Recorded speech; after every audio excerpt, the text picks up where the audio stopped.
Welcome to Common Ground. My name is Fernandito Osa, and I'm your host today, sitting in for Sheriff Steve W. Thompson. Today, my guest is Jennifer Maseda, and she is the president and CEO of MetroWest Conference Women, Inc. It's a pleasure to have you, Jennifer. Thanks for having me. Oh, it's a pleasure, Samantha. It's an honor to be here. Great. Let's talk a little bit about your role in MetroWest Conference of Women. Tell me a little bit about it. So this is a new nonprofit we just incorporated in December, and it is an all-volunteer group of women and men, and I really want to stress that because women can't be successful, I believe, without the support and without the guidance of men as well. So we are newly incorporated, but full of energy and passion for women and supporting women. And the reason why it exists and why we created this is because the MetroWest community is a very large swath of Massachusetts, but it sits between these incredibly large cities of Boston and Worcester. So being that I live in the MetroWest community, as do the 20 members of our board, we really need something that inspires women, that teaches women, that's local, so you don't have to drive both ways out to Boston or to Worcester, to find this inspiration and this knowledge, and then to have the connection within your local region. Because when you go into a Boston and into a Worcester, you then leave those networks and you travel to a place, or you work in a place, or you play in a place, which is MetroWest, and potentially you don't have that same affinity towards that area. So both Boston and Worcester have incredible conferences that all of us in MetroWest have really been inspired by for such a long period of time. But now we want something that is accessible and relevant to the women that live within the MetroWest region. Wow, very interesting. So give me a little scenario of some of these, maybe not organization as a whole, as a name, but some of the things that they do, some of the things that some of the organizations that you're connected with, some of these conferences. Give me an idea what that's like. So, like I said, newly incorporated, which means that we are holding our first conference, and that's the sole purpose of this organization. Again, all volunteer-based. We'll raise dollars to be able to do this conference, and we'll raise dollars to be able to give scholarships to women who otherwise wouldn't be able to afford the ticket. And we're going to keep the ticket at such a price that anyone can afford it or invest for themselves, for their own knowledge. We won't even mention that. We won't mention no prices, but yes, we get exactly. Yes. But that's an important point, because again, that's another reason why this conference was created, was because accessibility means to be able to have the dollars to be able to attend, or to be able to travel, transport yourself to these different areas to attend a conference. So again, conferences were all around us, but there wasn't one critical within our region. So the people that are a part of this board, and really that's the movement and the motivation behind launching this conference, are the people that are involved. So you've got board members from the previous president of the MetroWest Chamber. You've got people that are in large organizations, Fortune 500 companies throughout the MetroWest region, and there's quite a lot of them. So they're part of our board, not to name names, but if you're familiar with MetroWest, there's some top ones. And then people that have been inspirational speakers, that are coaches of women, that really know the needs of women within that particular community. So sole purpose is to launch this one-time annual conference within the MetroWest region that you don't have to pay $30 for parking, that you don't have to travel 2 hours to get to. And we're really excited to launch it. So what we're really asking for is for people to not only come to the conference, but as we begin the process of creating this conference from now until the fall time, which is when we expect to launch, we need ideas about speakers. Who do you want to hear that you've never heard before? Who's somebody, yes, nationally recognized. I think you get a lot of play from a nationally recognized name, but also who are the ones that are inspiring on different blogs, on different Instagram posts, on different ways that people are socially communicating, because it's not just about the big name, and we've all heard those great stories of leaders within industry, women who have broken glass ceilings and are really inspiring great things. But who are the people that are unheard of? The local heroines that you wouldn't necessarily hear about, but who have great stories to tell. How can we get them to share their story and share their passion and their knowledge and their experience? Because we are just like them, and a relatable story like that, I think, would really move women within our region in a very different way than it would within the big cities that surround us. So you really, it's a group of professionals. Yes. Coming together and building upon much more enthusiasm, ideas to go out, sort of outside the block. You were right. Wow, that's you were incredible. Right. That's yeah, and again, it's all volunteer. I mean, this is nobody is bringing in good revenue to be able to support. You know, we're getting babysitters to watch our children because we're we're 90% women that are on the board. So you know, we know the struggles within our region, and we are committed to overcoming those barriers for ourselves and overcoming those barriers for the women that surround us, that are our neighbors and our friends. How did this come about? Because it sounds like a lot of work at the same time, getting ready to launch. Yes. But yet, how do you bring all those people together? But you know, when you're passionate about something, it doesn't seem like work anymore. It's just something that you love to do. You know, I've been working with women and for women organizations and raising money for organizations that support women and girls. And as a commissioner on the MetroWest Commission for the Status of Women, there's always a thread of women and supporting women within everything that I've done. And I think it's because everywhere that I've gotten to in my life, whether it's in my career or in moving across the country or across the world, I've mostly been supported by men. And that's great. I am so appreciative of that. I'm married to the most wonderful man, and you know, he inspires me and teaches me and supports me throughout my days, and I'm fortunate in that way. But we've got to change things. This can't always be where women are reaching out for assistance and the only hand that they can grasp is a man's hand. It has to change. And essentially, when I was sitting in a large-scale 11,000 person conference, and I thought about where I come from and where I live and where I was going to be driving back to, and the network that I wanted to create surrounding me and supporting the women that I love and that have guided me, it had to be in MetroWest. And so I turned to the most outstanding group of women and men that I know, and I said, let's do this. And I think you can tell I'm a little passionate about this.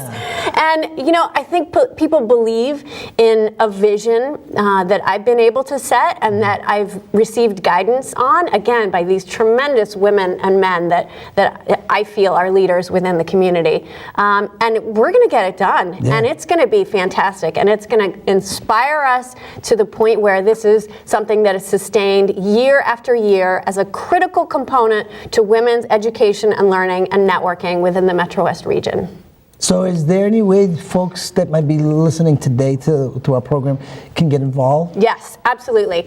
So every month we will have a large-scale meeting. It's a monthly meeting. We do have a board meeting prior to those large meetings, but if people go to our Facebook page, it's MetroWest Conference for Women. You'll find the Facebook page. If you like that page, if you comment on that page and follow that page, you'll see monthly updates on meetings, but you'll also see relevant information about speakers, about scholarships, about ideas that are generated from our board.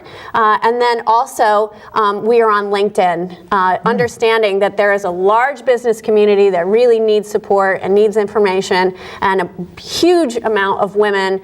You know, larger than 51% of our workforce are women. We need to be able to connect and network in that way too. So we're also on LinkedIn as a page for MetroWest Conference for Women as well. How do you have an 11,000 conference call?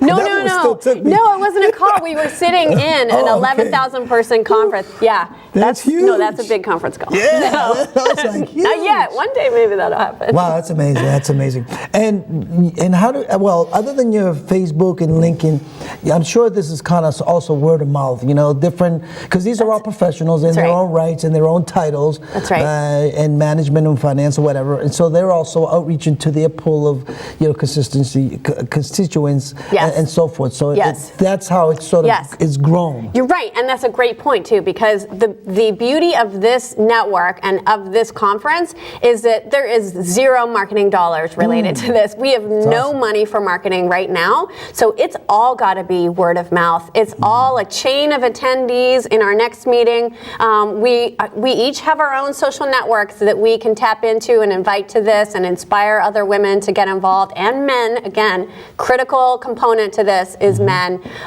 big advocates of women within our region. We need to get them involved so that they can support this outreach of communications. Yeah. Is there a theme? Is there something that will be chosen for it to be sort of the Yes. topic of conversation? Yes. Wow, I'm going to give you $5 later for asking me all the right questions. Yes. So the theme this year is Own Your Extraordinary Life. I've seen get your extraordinary life, live your extraordinary life, but we want to own it. It's our time. It's our time. There's so much happening within the country, within the world right now for women. It's our time to own it, to feel it, to love it, and to believe in it. Amen. That sounds really good. I'm inspired.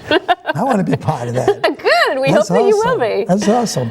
So, all in all, and all of that good things going on, is there something I missed? Because there's more to that we came with to discuss today. But no, really, you've said so much great things. I mean, really, Thank you. It's inspiring. Really, Thank you. The mission that you're up to, and it'll start this fall.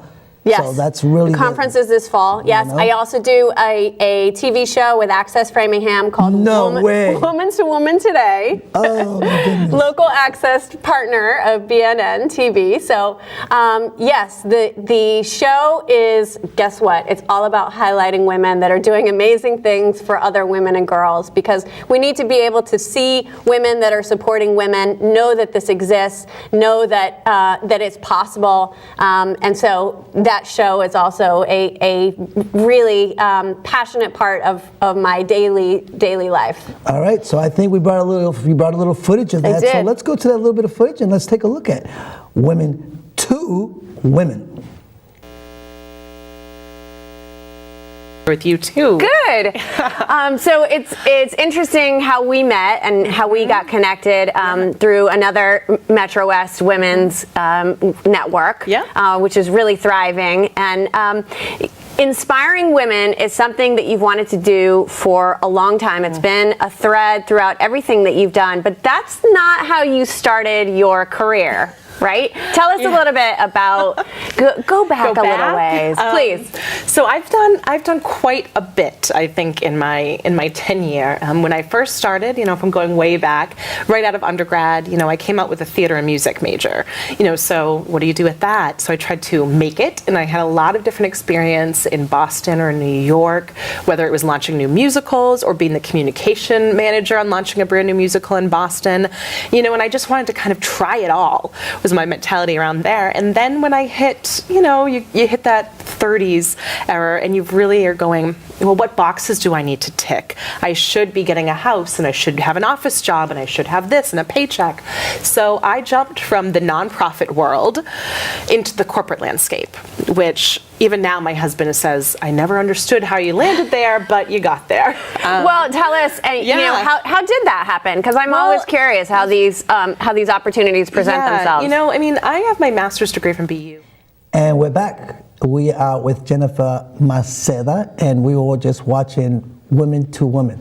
That's great.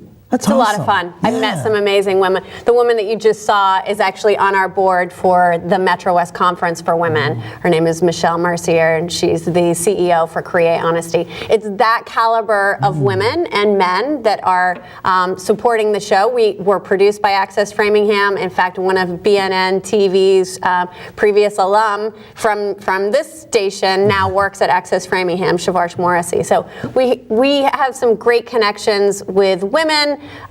Again, it's that thread. And giving back to the community, I think, is something that we should all incorporate into our lives, because it's changed me. I know that it has. Giving back to something, yes, that I believe strongly about and that I advocate for, has made me a different person. I think I'm a different person in what I do through my career and in my home life as well. So you'll see that throughout everything that I've done. And I would encourage other people to follow what it is that they believe in so strongly. And a lot of people have said no. I'm sure a lot of people, nobody has said no to you, but I'm sure, along the way, people put up barriers. And the best way to overcome that is to believe in what it is that you are doing. Wow. And not care about, consider it and shift if necessary, but not let it stop you. Well, I feel enriched. I feel it is a blessing. I mean,